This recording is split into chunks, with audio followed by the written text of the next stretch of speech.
What does it take to control a nation? For Louis XIV, the answer was simple: absolute, unquestionable power. Louis was a man so obsessed with himself, he named himself the Sun King and made an entire country orbit around him for 72 years. He built a palace so mind-bogglingly lavish, it would make a modern billionaire blush. And he did it all while pioneering a look that was part rock and roll frontman, part runway model, and all absolute monarch. But while he crafted an image of divine authority, this God King was sowing the seeds of his own downfall and setting the stage for a revolution that would consume his descendants. Our story begins in the mid-17th century. France is less a unified kingdom and more a chaotic patchwork of resentful nobles, starving peasants, and scheming politicians, all loosely held together by a monarchy that was, to put it mildly, having a rough time. The 30 Years' War had bled the continent dry, and France was teetering on the brink of collapse. And into this mess, in 1643, the late king dies, and a 4-year-old boy named Louis inherits the throne. A 4-year-old. What could possibly go wrong? Well, for starters, nobody takes a toddler seriously, especially not the power-hungry nobles who had been waiting for a chance to reclaim the influence the crown had taken from them. For many years after young Louis became king, the real power was held by his mother, Anne of Austria, and her chief minister, the cunning and universally despised Italian, Cardinal Mazarin. Mazarin was a talented politician, but he was also greedy and foreign, a combination that made him about as popular as a tax collector during a famine.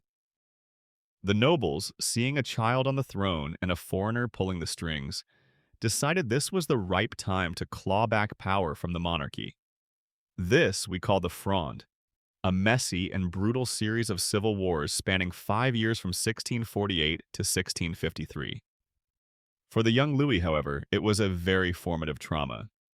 In 1651, when Louis was 12, a mob of Parisians broke into the royal palace and swarmed into his bedroom, staring down at him as he pretended to be asleep.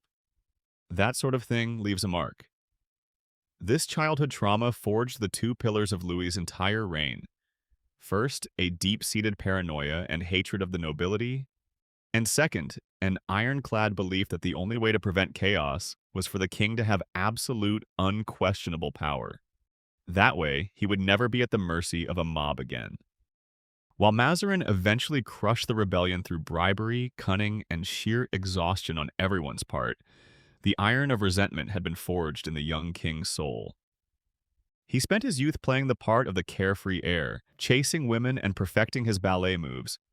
But underneath the surface, he was watching, learning, and waiting. 10 years later, in 1661, Cardinal Mazarin died.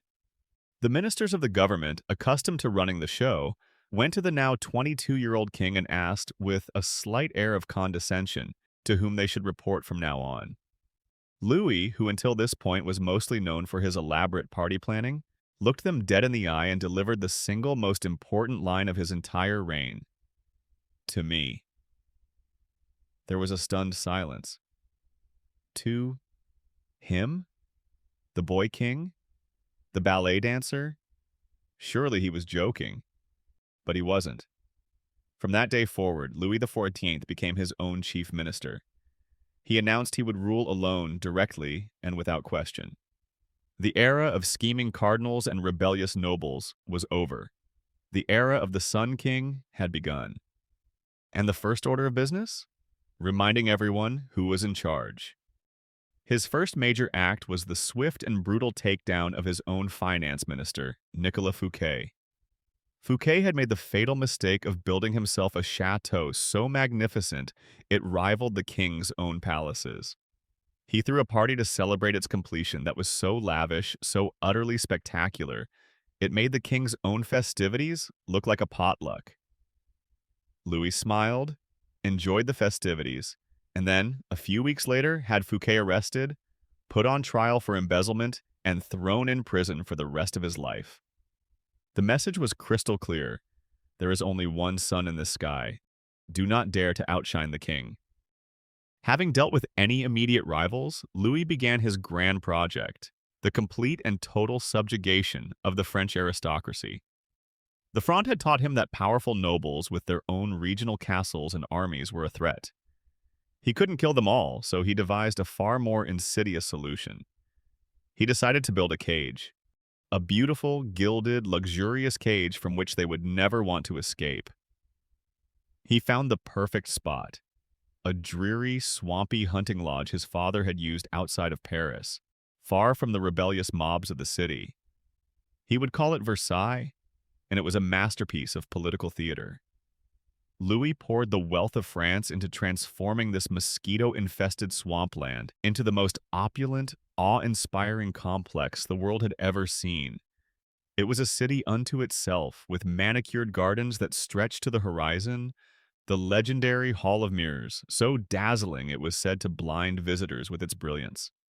And the palace had 2,300 rooms. Now, you have to understand this immense scale wasn't merely for show. It served a crucial purpose. To this palace, Louis summoned the nobility, all of them. If you were anyone of importance, you had to be at Versailles. To be sent back to your country estate was social death. But living at Versailles came at a price. By coming to the palace, they were no longer feudal lords in their own castles. Now they were courtiers, their lives governed by a dizzying, absurdly complex system of etiquette designed by the king himself. Everything, and I mean everything, was a ritual. Who got to hold the king's candlestick as he went to bed? Who was allowed to sit on a stool in the queen's presence? Who had the honor of watching the king eat his soup? And keep in mind, these weren't just silly rules. They were the new currency of power. Nobles who once commanded armies now spent their days scheming and backstabbing for the privilege of handing the king his shirt in the morning. Louis had replaced their swords and fortresses with gossip and proximity to his person. He turned the most dangerous men in France into fawning sycophants, fighting over scraps of royal favor like pigeons over a piece of bread. In essence, he domesticated them. At the center of this swirling universe of etiquette and intrigue was Louis himself, the Sun King. He orchestrated every single day like a grand performance. His waking up, the lever, was a public spectacle. His going to bed, the coucher, was a ceremony. He lived his entire life in public, reinforcing the idea that the king was not a mere man, but a living embodiment of the state, a celestial body around which France itself revolved. He even adopted the sun as his personal symbol, and images of Apollo, the Greek god of the sun, were everywhere in Versailles. Louis was everything, but subtle, he was not. Of course, all this gilded splendor wasn't cheap. To fund this, Louis had the brilliant and tireless Jean-Baptiste Colbert. Colbert was a man obsessed with balanced budgets, trade surpluses, and making France the economic powerhouse of Europe. He promoted French industries, from tapestries to mirrors, creating a luxury goods market that the rest of Europe couldn't resist. While Louis was busy playing God in the gardens of Versailles, Colbert was in the back rooms, meticulously managing the accounts, finding the money to pay for the palaces, the parties, and most importantly, the wars. Because for Louis, domestic control was only half of the equation. A Sun King worthy of the name didn't just need a shiny palace. He needed glory. And in the 17th century, glory meant one thing: war. For Louis, war wasn't only a policy. It was the ultimate expression of a king's power and magnificence. He spent nearly half of his incredibly long reign at war, and he didn't just send his armies off to fight. He couldn't leave the glory to his men. He went with them, at least in the early years, dressed in impossibly fine armor, accompanied by a train of courtiers, historians, and artists to document his every triumph. Louis treated campaigns like a particularly violent royal tour. His new reformed French army, drilled and supplied by the brilliant Minister of War, Louvois, became the most feared military machine in Europe. He launched a series of conflicts aimed at expanding France's borders to what he considered their natural limits: the Rhine, the Alps, the Pyrenees. He fought the Spanish, the Dutch, the Austrians, the English. Basically, if you had a border with France, you were a future opponent. The wars were initially stunningly successful. France annexed territories like the Franche-Comté and Strasbourg. Louis's generals, men like Condé and Turenne, became legends. At home, every victory was celebrated with firework displays, specially commissioned paintings, and epic poems. The propaganda machine at Versailles was just as important as the cannons on the battlefield. But glory has a bloody price tag. These endless wars were phenomenally expensive and brutal. While the court at Versailles marveled at the latest opera, vast swaths of the French countryside were being stripped bare by taxes to pay for it all. Peasants starved while the army marched, and Louis's methods were far from glorious.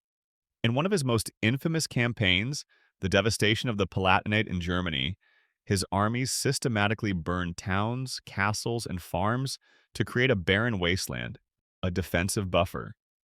It was a level of calculated destruction that shocked Europe and cemented his reputation not just as a glorious king, but as a Christian Turk, a tyrant. As Louis aged, the sun began to cast long, dark shadows. The endless pursuit of glory and absolute uniformity started to curdle into something far more sinister. The king, once a symbol of French brilliance, was now starting to become an engine of its suffering. His greatest act of self-inflicted harm came in 1685. For decades, France had lived under the Edict of Nantes, a decree that granted limited tolerance to the country's Protestant minority. It was a fragile peace, but it worked. Louis, however, couldn't stand the idea of his subjects worshipping differently than he did. In his mind, one king meant one law, and one law meant one faith. Driven by a mix of genuine piety, arrogance, and the influence of his deeply religious secret wife, Madame de Maintenon, he revoked the Edict of Nantes. The result was a catastrophe. Protestantism was outlawed. Churches were destroyed, pastors were executed, and citizens were forced to convert to Catholicism on pain of imprisonment or death. And this wasn't just a moral horror. It was an act of monumental economic stupidity. The Protestants were among France's most skilled artisans, merchants, and thinkers. Stripped of their rights, hundreds of thousands of them fled the country, taking their skills, their money, and their resentment with them to France's rivals, England, the Netherlands, and Prussia. Louis had, in a single stroke of the pen, handed his enemies a massive intellectual and economic stimulus package. He sought religious unity, but achieved only a brain drain of epic proportions. Then came the final, ruinous war, the War of the Spanish Succession. The King of Spain died without an heir, and his will named Louis's grandson as the successor. The rest of Europe, seeing the terrifying prospect of a united Franco-Spanish superstate, understandably freaked out and formed a grand alliance against him. The war lasted for over a decade, and it was a disaster for France. The once invincible French armies were repeatedly crushed by the brilliant English general, the Duke of Marlborough, and his Austrian counterpart, Prince Eugene of Savoy. The state coffers soon became non-existent, and famine once again stalked the land. The glory of the Sun King had led France to the edge of utter ruin. As the nation bled, Louis's personal world collapsed. In a cruel twist of fate, the man who had built his entire world around the idea of dynasty and succession watched as his heirs were scythed down by disease. Within the span of a single year, between 1711 and 1712, he lost his son, the Grand Dauphin, his grandson, the Duke of Burgundy, his wife, and his eldest great-grandson. The carefully constructed line of succession was shattered. The court that was once the envy of the world became a house of mourning. The Sun King was now an old, isolated man, surrounded by tombs. By the summer of 1715, the king himself was dying. Gangrene had taken hold in his leg, turning it black. As he lay on his deathbed, the courtiers who had spent their lives fawning over him kept a respectful distance, their eyes already turning to the next sunrise. He was a living relic, the last vestige of a glorious and terrible age. Surrounded by the few family members he had left, he looked at his 5-year-old great-grandson, the future Louis XV, and uttered his famous final words of advice. "Do not follow the bad example which I have set you. I have often undertaken war too lightly and have sustained it for vanity. Do not imitate me, but be a peaceful prince, and may you apply yourself principally to the alleviation of the burdens of your subjects." It was a stunning, almost unbelievable admission of failure from the man who had spent a lifetime projecting an image of infallible perfection. A lifetime of glory, and his final thought was one of regret. Then, turning to his weeping courtiers, he uttered his very last, perfectly Louis XIV line. "Why do you weep? Did you think I was immortal?" He died on September 1st, 1715, after a reign of 72 years, the longest of any monarch in the history of the world. So, what is the legacy of Louis XIV? He left France as the cultural heart of Europe, a nation whose art, language, and style would be imitated for centuries. But he also left it bankrupt, surrounded by enemies, and with a simmering resentment among its people that would, in just a few decades, boil over into a very bloody revolution. He perfected the system of absolute monarchy so completely that he exposed its fatal flaw. It requires a god to run it, and Louis, for all his efforts, was still a man. He was the ultimate paradox, a king who brought France to the pinnacle of its power and the depths of its misery. He built a heaven at Versailles for the few, while creating a living hell for the many. He showed the world the dazzling, blinding power of a single human will, but also the terrible price of unchecked ambition.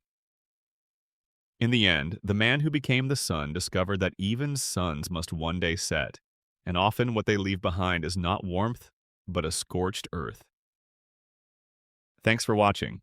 If you enjoyed this video, consider liking it and subscribing to the channel.